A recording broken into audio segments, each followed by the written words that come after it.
We've got ourselves in a pretty unique situation for this week in NASCAR DFS because usually I will wind up being in agreement with the betting markets and with the FanDuel salaries on who should be the favorite for this race. This week, I don't. Kevin Harvick is the favorite at FanDuel Sportsbook. He is the highest salaried driver over on FanDuel.com as well. I don't view him as favorably as they do. And I think that leads to a really interesting situation here for NASCAR DFS on Sunday, because do you go with the betting markets and follow Harvick and load up on him at $14,000, or do you potentially wind up being underweight on the guy who has won 2 of the past 3 races at Atlanta? We're going to talk to that in the driver breakdown for today and get you set for Sunday's Folds of Honor QuikTrip 500. Welcome on into the Heat Check Fantasy Podcast powered by numberFire. That's right here on the FanDuel Podcast Network and numberFire.com. My name is Jim Sonis. I am a senior writer and analyst for numberFire.com, here to break down Sunday's race in Atlanta from a NASCAR DFS perspective and let you know where I am going. Over on FanDuel.com, strategies as well.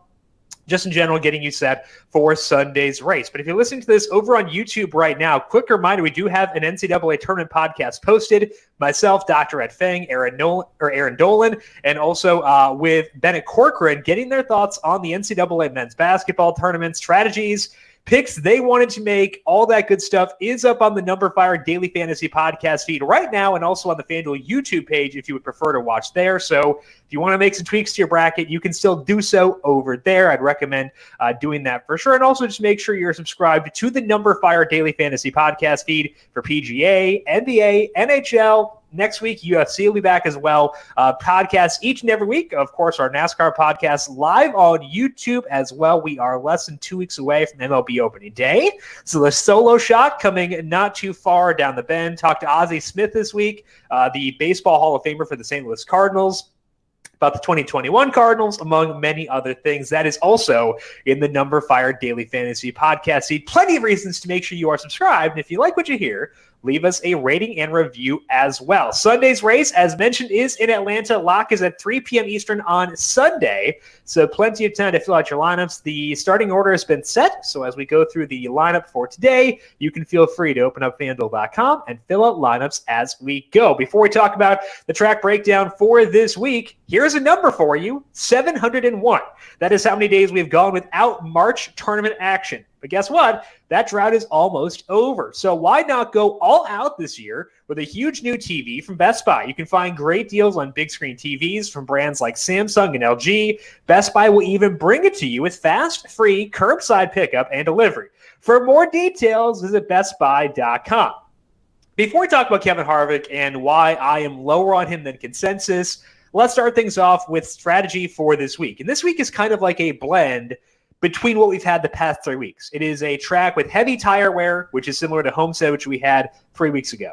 But it's also a 1.5 mile track, which is in the same bucket as Homestead, but also Las Vegas the week after that. And it's a longer race, similar to Phoenix last week. 325 laps this week versus 312 last week. That leads to a blend of the strategies as well from those races. But for this specific race, things are going to wind up looking pretty similar to what we did last week, because 325 laps is quite a bit. That's 32.5 points, 4 laps led on FanDuel, which means there is upside in targeting drivers who are starting at the front of the pack, because often there will be one driver who dominates and jumps out and just, takes total control of this race. Last year, Kevin Harvick led 150 laps in Atlanta. Ryan Blaney did the same thing in Texas, which is another race at a 1.5 mile track with a bunch of laps. So we can often get individual drivers who absolutely dominate. And that means there will probably be a must-have driver in this field, which isn't always the case. But even if one driver leads 150 laps, there are still 175 laps available for the rest of the field. So I think that what that leads to, no matter what, is needing 2 lap leaders at every lineup, at least 2. And that's true for both cash games and for tournaments. A lot of times in cash games, we can afford to drift further back, try to identify place differential drivers. This week, I think you need guys who have the potential to get you laps led and get you a good finish as well. So no matter what, at least 2 lap leaders. There is also leeway for a third, similar to what we had last week in Phoenix, because there were 3 races last year at tracks like Atlanta, 1.5 mile track with either 325 or 334 laps. All three perfect lineups from those races had three drivers with a salary of $10,000 or higher. The third driver in each instance was in the 10,000 range. So it's similar to Phoenix last week, where if you can find a mid-range driver with the upside to win the race or at least get a good finish and lead some laps, they're more appealing here than they are at a lot of other tracks. And I don't think this is an absolute must because, we could get two guys who dominate the race, who both carry super high salaries. Like if Martin Truex Jr. and Brad Keselowski dominate this race at $13,000 and $13,500, you're probably not getting a mid-range driver in that perfect lineup because punting is pretty tough. But I do a lot of the time want to have some balance among my studs. That means the guy I think will win plus two others in the 10,000 to 12,000 range. This will get me plenty of lap sled upside without forcing me to punt. I think that having balance among my studs is pretty attractive for this week, and it will likely wind up being my favorite construction for this race. And I really, really do like some of the options in the 10,000 and 11,000 range on FanDuel, which makes things a lot easier. We'll talk about them in the tier-by-tier breakdown. So for me, it's a 2 at the minimum stud week, and I'm going to have a third lap leader in a lot of my lineups. Anything less leaves me scrambling and makes it tough to take down a tournament. Most of those studs will start up front, though that's more because of the starting order than a need to get guys in the front because it's a long enough race where drivers can make up ground. You can make passes here. Ryan Blaney back in 2019 started 26th, still led 40 laps in that race. So you can make passes here.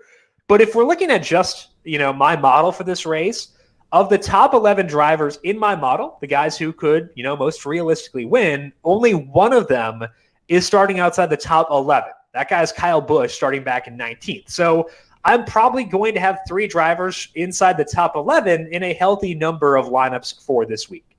As far as the value plays go, I am okay getting place differential there, but it's definitely not a must. As mentioned, you can pick up spots here if you're fast enough. And for the value options, there are some drivers not starting at the front who I do like quite a bit. You got Austin Cindric starting all the way in the back of the field. Tyler Reddick is there. They stand out for sure. But I'm also okay getting value plays closer to the front at times because you go back to last year in Texas. Starting order set the exact same way. The perfect lineup for that race had no drivers starting outside the top 15. We need finishing points, and we're less likely to get the requisite finishing points from drivers starting deeper in the pack. So again, I do like some drivers down there, and we'll talk about them in the tier-by-tier breakdown, and I like a couple of them a lot, but I'm also okay targeting value plays starting in the mid-teens, like, 13th through 17th, stuff like that, if it gets me better finishing potential, and I think there are some guys who fit that mold pretty well for this week. Finally, if you're trying to judge current form for this race, the best track to look at so far in 2021 is Homestead because it was a 1.5 mile track with heavy tire wear. And it is a different configuration from Atlanta. The banking is different. And the tire wear here is even bigger than it is in Homestead. But if you're trying to look for a signal for each driver driving for their current team, you're not going to get a better one than Homestead for this year. So if a driver was fast in Homestead, you can reasonably expect them to be fast once again this weekend. Las Vegas would be the second best comp. If you're looking at 2020 races, those in Texas, Atlanta, and Charlotte are the best options. The Texas one happened during the playoffs. So I think that the second Texas race, pretty big key too. But overall, my favorite track to look at, my favorite race to look at, as far as judging speed for this weekend, would be Homestead. So to recap here, your roster construction for this week and strategies, you do want to get at least 2 lap leaders per lineup. You can get a third in a healthy chunk of those lineups as well. My favorite construction will be having a balance among my studs. One guy at the top end, one guy in the 11 or 12,000 range, one guy in the 10,000 range. I think that's a rock star level way to do things without punting. You can look for place differential in your value plays. You can definitely do that. We'll talk about guys who fit that here. As far as the studs, I don't care too much where they start. They can both be on the front row. Doesn't matter to me as long as they can win this race and lead laps. I'm fine with it. But you do need finishing potential among your value plays, and you're not guaranteed to get that from the value guys. So I am looking for value plays starting further back, but if I need to roster guys in the mid-teens to get good finishing upside, I will do so. And again, I think that we have drivers who fit both molds we'll talk about later on. But before we do so, let's start things off here with the elite tier on FanDuel, starting with Kevin Harvick at $14,000 through Chase Elliott at $12,000. And we started things off here talking about Harvick, so let's talk about it. He is a betting favorite for this week and the highest salary driver in the field, but I don't think he should be because he's been slow to start this year. He has led, I shouldn't say slow, he's finished top 6 a bunch, but he has not led a lap since Daytona, and 2 of those races were on 1.5-mile tracks, similar to Atlanta. So last year, Harvick won in Atlanta, and he's led a ton of laps of this, like a ton. You look at his history here, it's awesome. But heading into last year's race, he was the runaway favorite in my model. He was projected to have an average running position 2.5 spots better than anybody else. It is the 5th best mark in the history of my model, which goes back to 2019. So it loved Harvick, and he won. This year, Harvick is ranked 6th going into this race. So the track history is great, but I care more about current form personally, especially because it's a track they go to just once per year. The current form for Harvick, not elite. So he's not going to be the top guy in this tier for me. The top guy in this tier for me is Martin Truex Jr. With him, we get both current form and the same course history as Harvick, effectively. Truex has had a top 4 average running position in each of the past 2 Atlanta races, and he's the most recent winner in the Cup Series. That was at Phoenix, and it's a very different track than this, but Truex is also very fast at the 1.5-mile tracks. He is $13,500, so that's a lot, but he leads my model and has the highest win odds in my simulations. So I am going to rank Martin Truex Jr. number 1 as far as this top tier for me this weekend. Brad Keselowski and Kyle Larson are in this tier too, and they're both ahead of Harvick for me. They're both ahead of Harvick in my model as well. I have a lot of faith in the model, so I'm going to put them ahead of Harvick here for my personal rankings.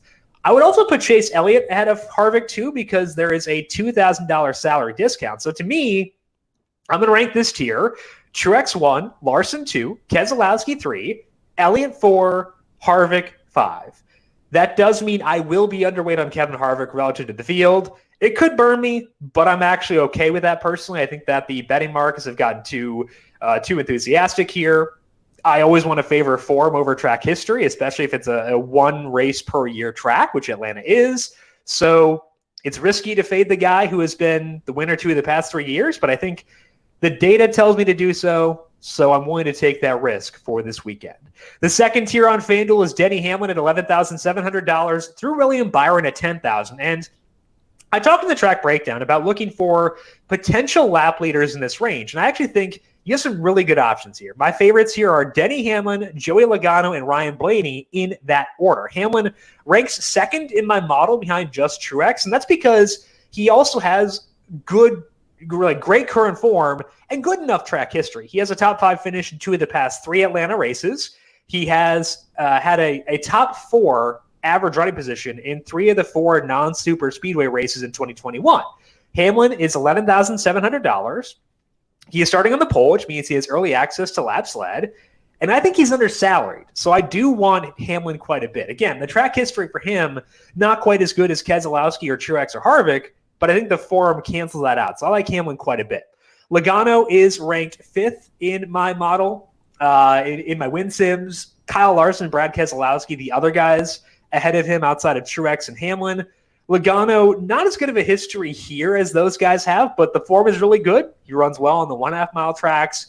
He is a full step below Hamlin to me, but I do like him. So that's Hamlin 1, Logano 2, Ryan Blaney is 3, and the big appeal in him is the discounted salary because he's $10,500. So he fits perfectly with the idea of getting a 3rd lap leader in there. He had a really fast car here back in 2019, but he had some pit strategy break against him. He has had a top 9 average running position in each of the past 2 seasons in Atlanta, starting in 10th, so a little bit of place differential juice there. So in this tier, I would put him behind both Hamlin and Logano, but he fits the construction really well. Being at $10,500, I think that is forgiving enough to make up for any red flags in Blaney's finishing history.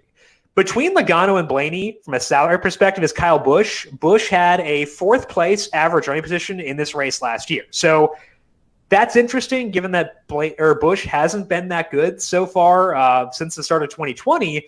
And my model actually likes him a tiny bit more this year than it did going into last year's race. And that fourth place average running position for him in Atlanta was actually his best in the entire season. So I'm not going to be as high on Kyle Busch as I am on Blaney or Logano or Hamlin because their form is better, but I would like to get some. And I think what this leads me to is having two drivers in this tier in a good chunk of my lineups. All four of Hamlin, Logano, Blaney, and Busch are super fun, so I might try to get one from the top tier, like Keselowski, Truex, Elliott, Larson, et cetera, get two in this tier, and then build from there. My ranking in this tier is Hamlin, Logano, Blaney, Busch, and then William Byron, but overall, I do think this is a pretty good tier for this weekend. The mid-range on FanDuel is Christopher Bell at $9,500 through Tyler Reddick at $7,500, and I do think it's worth tossing Christopher Bell into the tier above as well. Talking about guys who could lead laps, Bell actually might be that guy. He's starting in 8th, so we need him to push to lead laps to pay off, but I think he can do that. He had a 9th place average running position in Las Vegas, and also he fits this track really well. He won in Atlanta in the Xfinity Series back in 2019. He led 142 out of 163 laps, and he was 3rd in Texas last year. That track has different tire wear than Atlanta, but it's the same configuration, so you can get around this track, and I think that having the additional tire wear benefits a guy like Bell with his dirt racing background. I think Christopher Bell can win this race. My win sims have him doing so 7% of the time, and he can pay off without winning at the salary of $9,500. So we were talking about Kyle Busch before, starting back deeper in the field. I think that Bell is an ideal pairing with Kyle Busch if you decide to use Kyle Busch. It gets you 3 potential lap leaders if you toss Busch in that discussion as well without breaking the bank, and you have some place differential in there as well. So we talked how much I love Hamlin, Logano, Blaney, and Busch. I do want to lump Christopher Bell in that tier as well as a guy on whom I'd like to be overweight relative to the field. There are some other guys starting in the teens here who are interesting. My favorite one is Alex Bowman, starting in 14th at $8,500. Another guy similar to Bell who runs really well on tracks with heavy tire wear. He won in Fontana last year, runs well in Darlington, 10th place, average running position in Homestead this year, finished 9th. Like an outside shot he could win. I mentioned in my betting guide that I think he's a better top 10 bet than a win bet, but $8,500, you don't need a win. A top 10 is pretty good at that number. So I think that Bowman makes a lot of sense. One guy who could get you a lot of place differential here is Tyler Reddick. He is $7,500 and starting in 29th. But this profile is a good track for him. He is similar to the Bell, Bowman, Larson mold, where he tends to do well on tracks with a lot of tire wear, similar to Homestead, and that's his best track. Reddick, a top 16 average running position in all 5 races on high-banked 1.5 mile tracks last year. Finished 2nd in the first Texas race. He's a good way to get place differential and finishing upside. So I was talking before about jamming in a 3rd lap leader. Reddick at $7,500 makes that a lot easier because his salary is super forgiving. So this tier to me, all things considered, will be Reddick 1. I will go with Christopher Bell 2. I will go with Bowman 3, Kurt Busch 4, Austin Dillon 5, Eric Almirola 6. But I think that all of Bell, Reddick, and Bowman fit really well depending on what else you have in your lineup. Like if you need another potential lap leader, go Bell. You need place differential, go Reddick. If you can kind of go either way, go Bowman. So depends on your roster construction or what you need from a salary perspective, but all 3 really good plays for this week. The value tier is Cole Custer at $7,000 through Ryan Newman and Bubba Wallace at $6,000. And this is where we can get big-time place differential and big-time salary savings for Sunday's race, and that's via Austin Cindric at $6,200. He is starting back in 39th. He is starting there because he's running a partial schedule this year. He's running full-time in the Xfinity Series, part-time in Cup, but when he's driving in the Cup Series, he is driving in a Penske car. He is teammates with Keselowski, Logano, and Blaney. We talked so much about them at the top and how much I like them. Cindric is in the same equipment. So I think from a cash game perspective, Austin Cindric is a guy you lock in there, get the place differential with some decent finishing upside. And for tournaments too, I know Cindric will be popular, but I kind of want to be overweight on him regardless because the finishing upside is there, the salary savings are there, the safety is there because of the starting position. So I think that Austin Cindric checks every box at a very low salary, helps you jam in more lap leaders, helps you get back up to guys like Bowman and Bell. I'm going to take that for sure. So Austin Cindric will be one of the drivers I build around for Sunday's race. The second option down here for me, once again, earmuffs for those of you who have listened to the first couple of weeks, it's Matty Benedetto. Hasn't gone too well. He's starting back in 20th at $6,800, but even with the current form being what it is, he still ranks 13th in my model. That is the highest of any driver with a salary below $8,500, and he's $6,800. He had a 13th place average running position in Atlanta last year. Didn't finish well, shocker, but he has speed. So that's been the case all year. He has had speed but hasn't finished. But some of that is driven by really bad luck, things outside of his control. So one more time, let's cash it in this time, Matty D. $6,800 going back to the bank.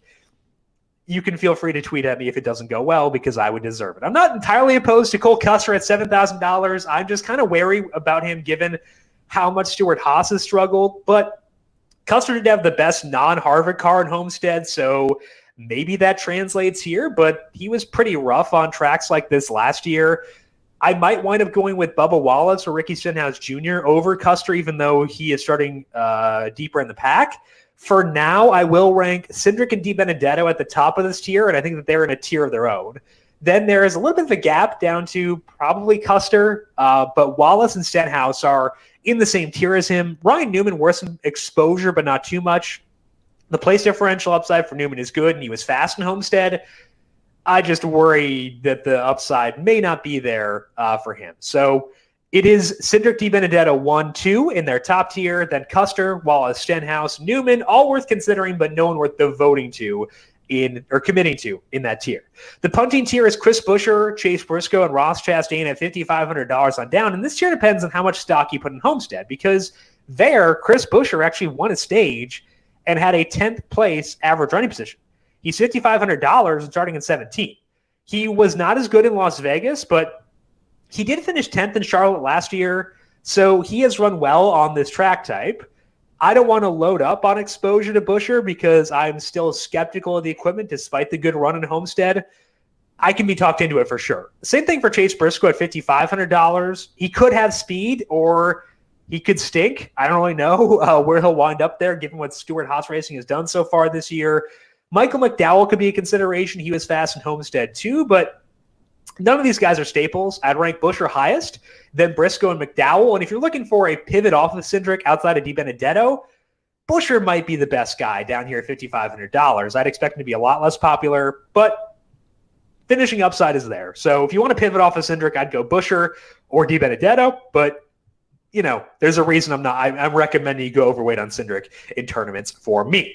Let's finish up here with the picks to win for Atlanta. I will just base this off my win simulations straight up because I think that I agree with what they're saying for this week. One guy above $10,000 on FanDuel, one guy below. The guy above will be Martin Truex Jr., the favorite in my win simulations. 6-1 on FanDuel for Sportsbook to win this race. I don't see as much value in that as I see in Brad Keselowski at 7-1, but you know, I think that Truex, if I had to pick a guy straight up, I'd go Truex personally. So he'll be my win pick above $10,000. For the guy below, I will actually stay within Joe Gibbs Racing, go to Christopher Bell, $9,500. He's 22-1 to win. I actually think that number is advantageous over at FanDuel Sportsbook.